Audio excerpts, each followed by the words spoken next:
Hey everyone, for my ceremonial speech, I'll be doing a stolen land acknowledgement. These are usually given at political events or rallies, and I just thought I would give my own take on what it is.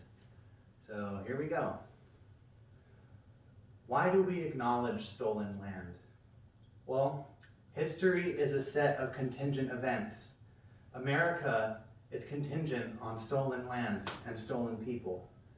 With my white privilege, I cannot speak to the lived experience of anti-Blackness, nor can I speak on behalf of the indigenous people whose land was hacked away at to carve out Portland. That would be the various discrete bands of Chinook-speaking people along the Columbia and the Kalapuya-speaking people along the Willamette. I can only speak to my own viewpoints as a working class Nuxcliam. We are indigenous to the Salish Sea at what is now called Port Angeles, Sequim, and Port Townsend. Pre-capitalist contact, we managed our wealth in a ceremonial institution called a potlatch. We would give away most or all of our wealth to everyone in the community. Wealth was conceptualized beyond material commodities. One could give away a song, a prayer, a promise. Anything that you thought your community would value was given away in good faith.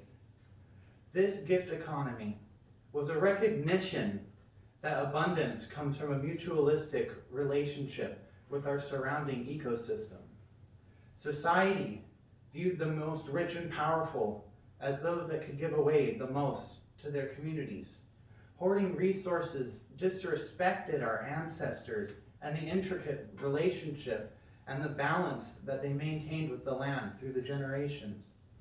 Now, to quote the racism of the 19th century historian Gilbert Malcolm Sproat, author of Nootka, The Scenes and Studies of Savage Life, it is not possible that the Indians can acquire property or can become industrious with any good result while under its influence of the potlatch. It is completely antithetical to a good Christian capitalist society.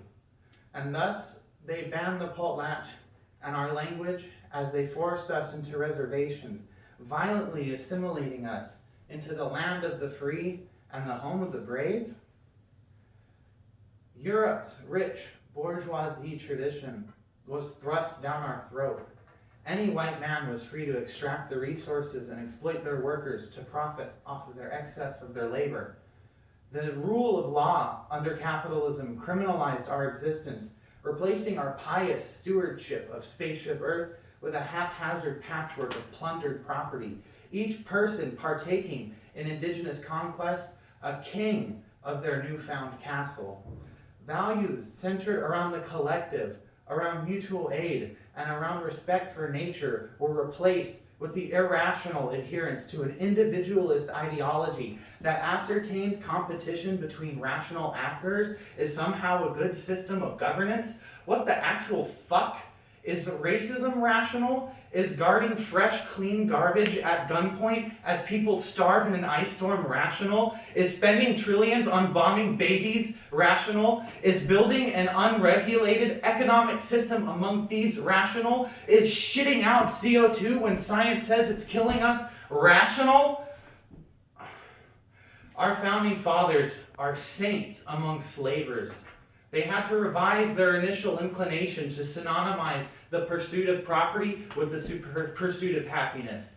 Their exclusive interpretation of democracy stains our founding documents with the scars of slavery. Freedom, equality, justice are all ideologically liberal tenets surmised through the view of capitalist greed's tainted lens. Democracy now acts as a blank check signed off by a fraction of the working masses, for the capitalist with the red tie or the capitalist with the blue tie to cash in on the excess value of your labor to a lesser extent than the other. We did not vote for ExxonMobil. We did not vote for the 40% of this country that votes on the other's behalf. We did not vote for climate change, yet all these things have materialized. Why?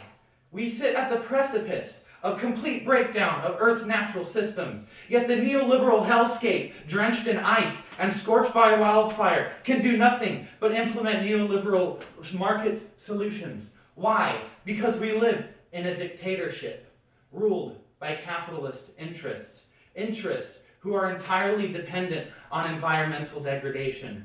Interests who implement structural violence solely to proliferate profit instead of protecting people. The economic system that externalizes harm on the powerless and the societal superstructures built by this free market farce is set on extermination of those that can no longer just keep on taking it. Our dictatorship will drag your good name through the shit in order to justify the inherent contradictions of liberal capitalism. Our dictatorship will shoot an indigenous woodcarver in the back. Oh, he should have had an able mind. He shouldn't have been able to hear in his left ear. He shouldn't have had a carving knife. Didn't you get the memo? This is stolen land. Our dictatorship will kill you in your sleep.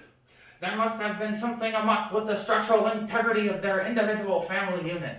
There must not have been a father to dictate the definitions of masculinity. The mother must not have instilled femininity as a commodity to be controlled for the free labor of child rearing. Our dictatorship will kidnap families in the middle of the night. They were here illegally. Their cousin, sister-in-law, stepchild's in the cartel. They can't assimilate into our English-speaking, white, Jesus-fearing settler hegemony. Our dictatorship will continue to subsidize fossil fuels in the face of a mass extinction event. We need to maintain bottom lines to keep people employed. We just need a little bit more time to shift capital around, to find technological fixes. We are humans. We're somehow separate than nature. We can't forego the interests of the owning class elite that got us in this mess in favor of the working masses. That would be socialism! Where is the justice?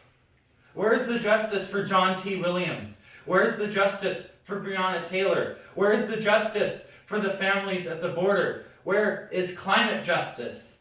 I'll tell you where. There is no justice on stolen land. Thank you.